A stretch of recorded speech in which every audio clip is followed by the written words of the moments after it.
Escatologia em tempos de crise, Apocalipse, capítulo 15. Quer dizer, estamos já na reta final deste livro maravilhoso. Ao longo de todos estes estudos, eu já perdi a conta de quantos estudos nos levamos, mas eu sei que no título está o número de estudos do livro de Apocalipse. Mas o capítulo 15, ele é a introdução das taças da ira. Ele entra nos sinais, mas ao mesmo tempo entra nas taças da ira. Como todo um apocalipse, acontece momentos de transição. O capítulo 15 é a transição entre o capítulo 15, os primeiros versos, entre os... O capítulo 15 completo, desculpe. Entre os capítulos 11 e 14 e o capítulo 16 em diante. Porque não somente são as taças da ira, nós teremos as taças da ira, a queda da Babilônia, a batalha final, o milênio, o juízo no trono branco e o novo céu e nova terra. Então veja, o círculo está se fechando, o Apocalipse está concluindo, mas nós hoje vamos focar somente no verso 1 do capítulo 15. Por quê? Porque é muito importante e nós temos que olhar a questão do juízo de Deus com relação à expiação de Cristo. E o verso 1 vai mostrar isso. Vamos lá. Vi no céu outro sinal grande e admirável. Apocalipse 15, 1. 7 anjos tendo os 7 flagelos, pois com este se consumou a ira de Deus. E isso é interessante, se consumou a ira de Deus. Por quê? Porque quando nós olhamos para a cruz, nós lembramos do texto, mas palavras finais de Jesus, lógico que ele fala, está consumado. E nós entendemos, biblicamente, teologicamente, corretamente, claro, que quando Jesus fala está consumado é porque a ira de Deus desceu sobre ele, então não há mais ira de Deus. Vem cá, passa aí, falta uma coisa, não há mais ira de Deus para aquele que crê em Cristo. E esse é o detalhe.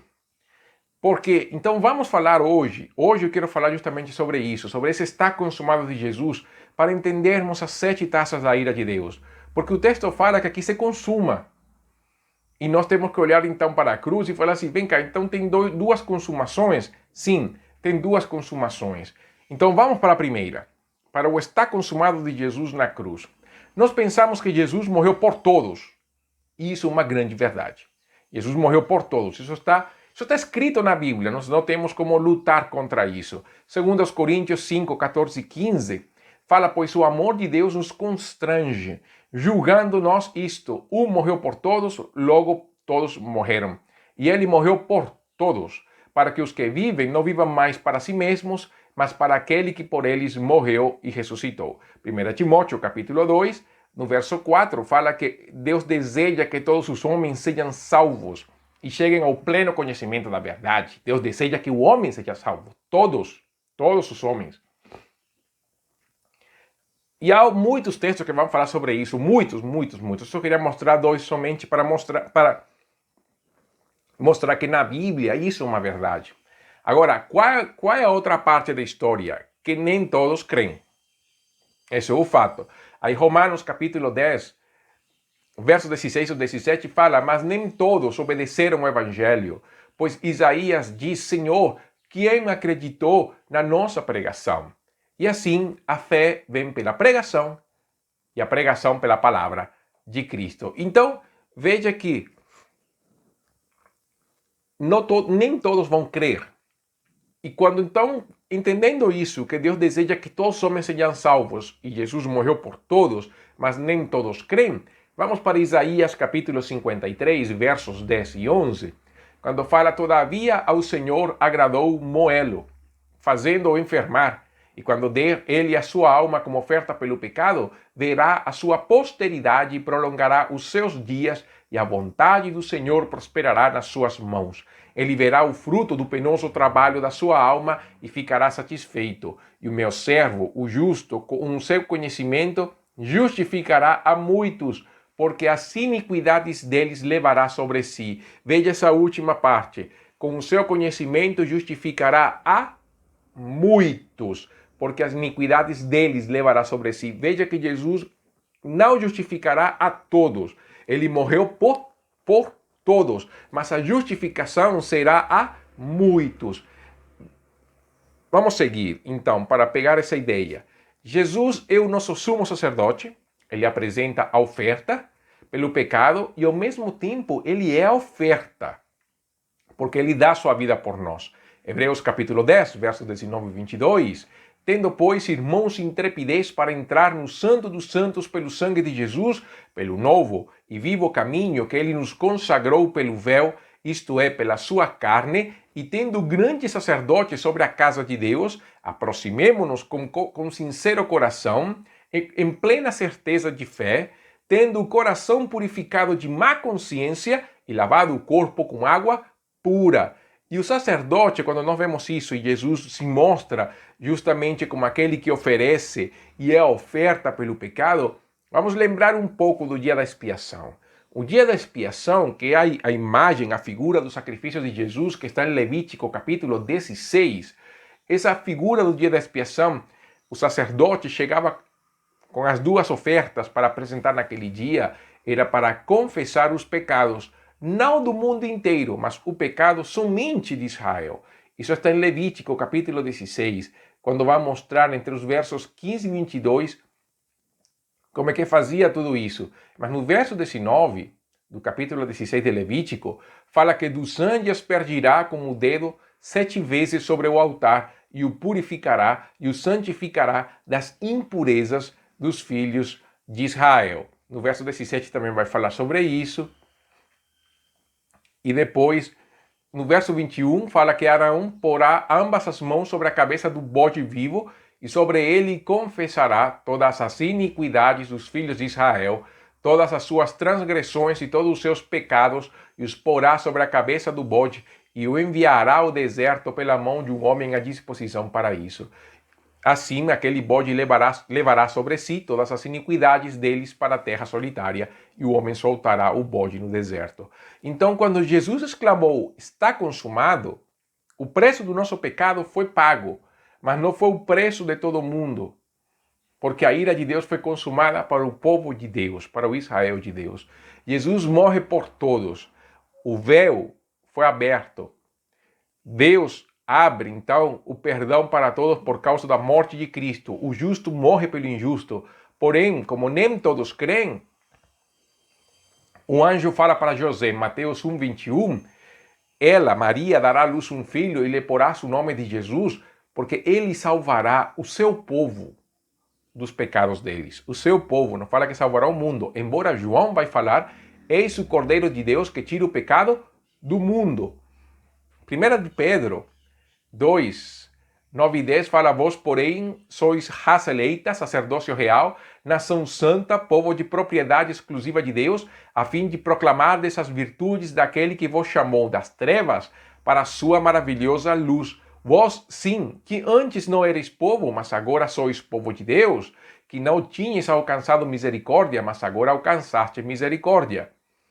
Deus cria um povo para si, comprado por Jesus. Um povo que João capítulo 1 fala que são aqueles que o receberam, os que creem no seu nome, que não nascem segundo a vontade de carne, não nascem segundo a vontade do sangue, nem de varão, sino de Deus, porque são nascidos de Deus. Não é linhagem, não é poder, é crer, é a vida de Cristo nas pessoas. E ali, quando nós pensamos nisso, voltamos a Apocalipse, no capítulo 5, quando falam que entoavam novo cântico, dizendo, digno és de tomar o livro e abrir os céus, porque foste morto, e com teu sangue compraste para Deus os que procedem de toda tribo, língua, povo e nação, e para o nosso Deus os constituíste reino e sacerdotes, e reinarão sobre a terra. Então, quando nós vemos que a ira de Deus se derrama, no capítulo 15 do Apocalipse, sobre a humanidade e os ímpios, nós entendemos que a morte de Jesus, se bem ele morreu por todos, nem todos vão receber essa vida. Ele pagou o preço dos pecados de todos os homens, independente se eles creem no Evangelho ou não.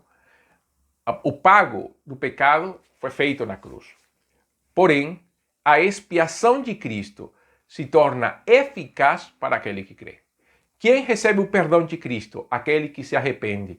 Quem recebe a vida de Deus? Aquele que crê no Filho de Deus. Quem se torna filho de Deus? Aquele que é justificado pela fé. Para aqueles que creem em Cristo. Mas para aquele que não crê, como fala João 3,36, a ira de Deus permanece sobre ele.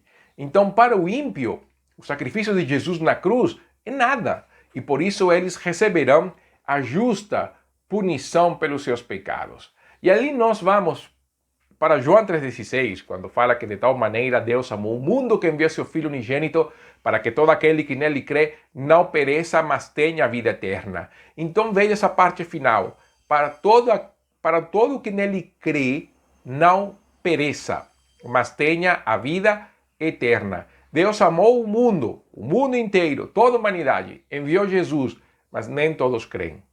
Somente aquele que crê terá a vida eterna. Essa pessoa será salva da condenação eterna, da ira santa de Deus. Ela será adotada como filho de Deus. Ela será justificada pelos seus pecados, porque Cristo, a justiça de Cristo passa essa pessoa. Ela foi comprada para Deus de toda língua, tribo e nação. Então ela foi redimida, ela foi resgatada. Ela então essa pessoa recebe o Espírito Santo de Deus como garantia da sua filiação, sendo santificado através do Espírito, através da palavra de Deus e sendo preparado para o nosso encontro final com o Senhor através da nossa morte ou quando Cristo retornar, qualquer dos dois eventos que acontecerem. Então, essa vida eterna que nasce em Deus Pai, se manifesta e é consumada em Deus na pessoa do Filho e que se revela a nós por Deus na pessoa do Espírito Santo, que nos convence, nos santifica e glorifica, essas pessoas, nós que temos recebido a vida eterna, nós não sofreremos mais condenação. Então, essa ira de Deus das taças não é para nós. Por quê? Porque para o Filho de Deus, essa ira já foi paga na cruz. Então, quando nós vemos as taças da ira, nós vamos, e as taças da ira vão lembrar, nesse sentido, as pragas de Israel no Egito, quando chegou a um certo ponto que Deus falou para Faraó, daqui em diante, as pragas que acontecerem, vão acontecer somente para vocês. Eu vou fazer uma distinção entre vocês e Israel, para que vocês saibam quem é meu povo e quem não é.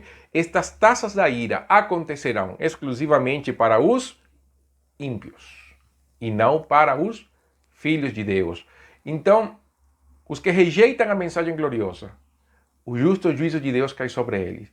Tudo que Jesus fez, tudo que Deus planejou desde a eternidade, de enviar Jesus na cruz, de preparar o mundo para a vinda do Senhor, e chega o homem na sua rebeldia e pecado, rejeitando essa mensagem gloriosa, rejeitando o perdão de Deus. É claro que nós temos que entender que se isso é verdade, que é verdade, o juízo de Deus é completamente justo para essa pessoa, para todos aqueles que rejeitam o Evangelho, para todos aqueles que propositalmente decidem, porque todos agem propositalmente nesse sentido, rejeitar a mensagem do Evangelho. Então, esse é o destino. Por isso que Apocalipse 14:10, que nós lemos anteriormente, fala que esses beberão o vinho da cólera de Deus, da ira de Deus, preparado sem mistura do cálice da sua ira, e serão atormentados com fogo e enxofre diante dos santos anjos e na presença do Cordeiro.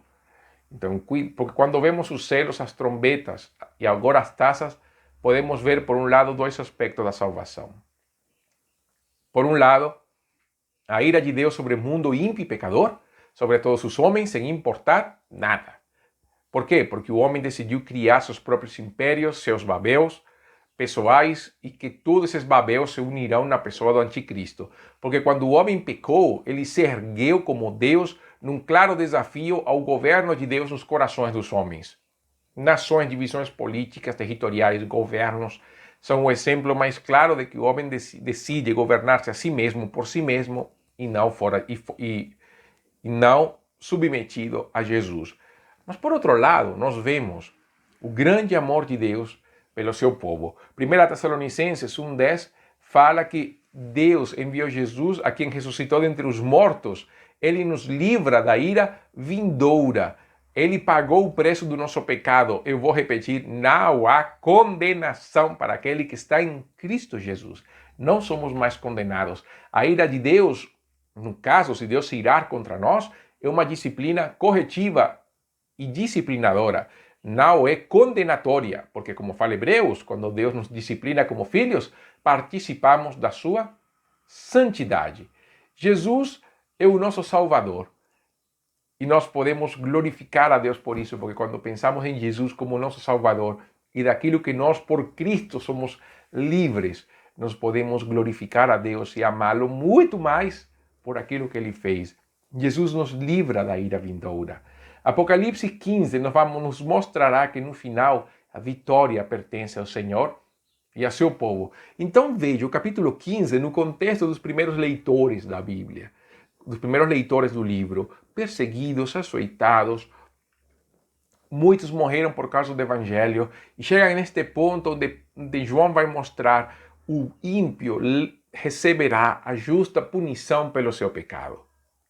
É um momento, é claro, de lamento, por um lado, porque nós não podemos simplesmente gritar de alegria de uma maneira perversa, como falando assim, merecido, bem, aí está, bem feito. Não, é um momento de clamar por misericórdia e graça, esperando que eles também alcancem aquilo que nós, pela graça de Deus, alcançamos.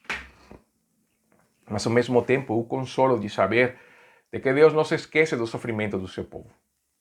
Principalmente quando esse povo é perseguido, açoitado e maltratado por causa do seu nome. Então, é importante nesta introdução que olhássemos a abrangência da cruz, porque senão os juízos de Deus nos parecem injustos. E o problema radica justamente nessa abrangência da cruz. Jesus morreu pelos homens? Sim. Jesus morreu pela humanidade. Morreu por todos os homens? Sim. Num sentido, sim. A porta está aberta. O véu está rasgado. Todos podem entrar na presença de Deus. A salvação é oferecida a todos, porque Deus deseja que o homem seja salvo. Agora, todos creem?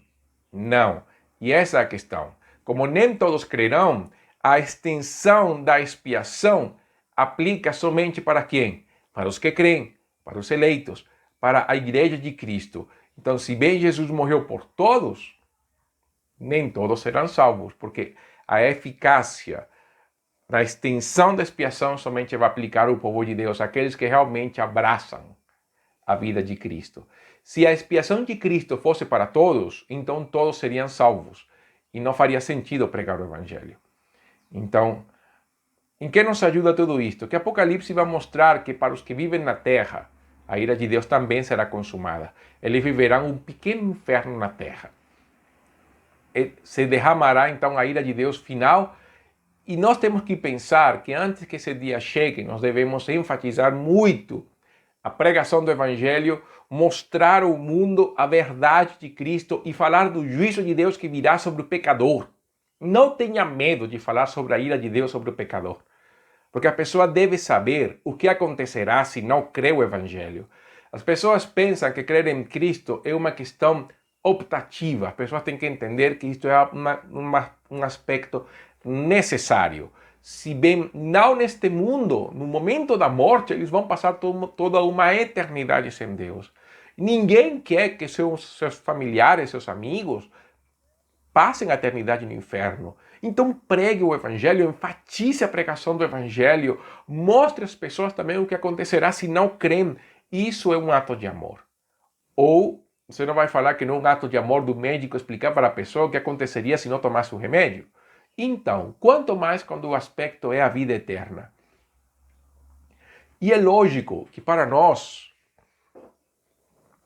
pensar na suficiência do sacrifício de Cristo cria em nós um descanso de saber que o autor da salvação é Deus e que sendo salvo nós vivemos para Ele. A nossa vida muda, nós somos transformados por Deus. Então a nossa vida, agora o foco da nossa vida é a glória de Deus, é Cristo.